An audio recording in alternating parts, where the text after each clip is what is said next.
Le véritable sens de l'islam. Lorsque beaucoup de gens pensent à l'islam, une image particulière leur vient souvent à l'esprit. Un ensemble de rites tels que la prière, le jeûne, le pèlerinage et la récitation des deux attestations de foi. Ces pratiques, malgré leur importance, sont souvent considérées comme l'essence et le but ultime de la religion. Mais est-ce vraiment tout ce que représente l'islam dans sa perspective coranique originelle? Et si le sens réel de l'islam était à la fois plus simple et plus profond? Et si le Coran proposait une définition centrée avant tout sur notre comportement et l'impact que nous avons sur ceux qui nous entourent? Dans cet article, nous explorerons 5 vérités coraniques surprenantes qui redéfinissent l'islam comme une condition humaine universelle et non comme une identité religieuse limitée à des rites précis.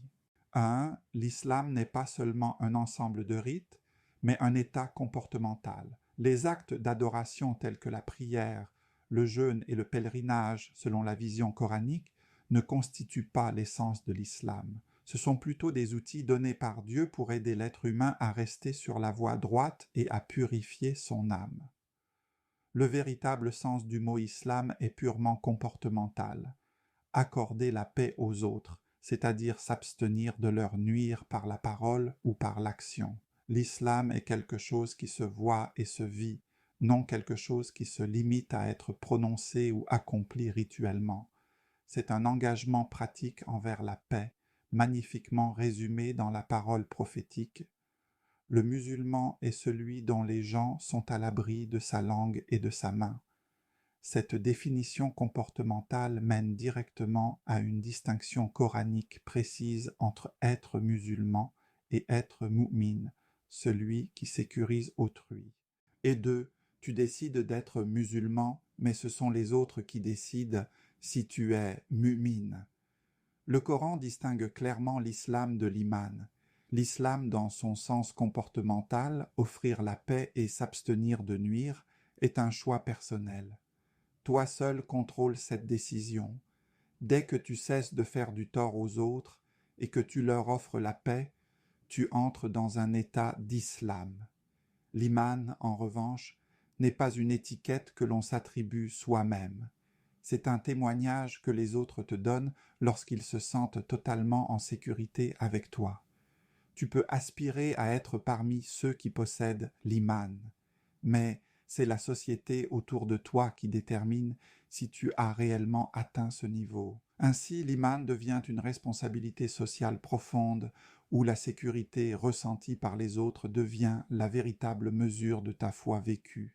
3. L'opposé du musulman dans le Coran n'est pas le mécréant, mais le criminel. Il est frappant de constater que lorsque le Coran oppose les musulmans à leur contraire, il ne les place pas face aux non-croyants au sens théologique, mais face aux criminels. Allons, nous traiter les musulmans comme les criminels? Cette comparaison directe est lourde de sens. Si le criminel est celui qui nuit aux autres et détruit leur paix, alors le musulman est celui qui leur accorde la paix. Encore plus remarquable, la comparaison se fait avec le niveau minimal, musulman, et non avec le niveau supérieur, mu'min.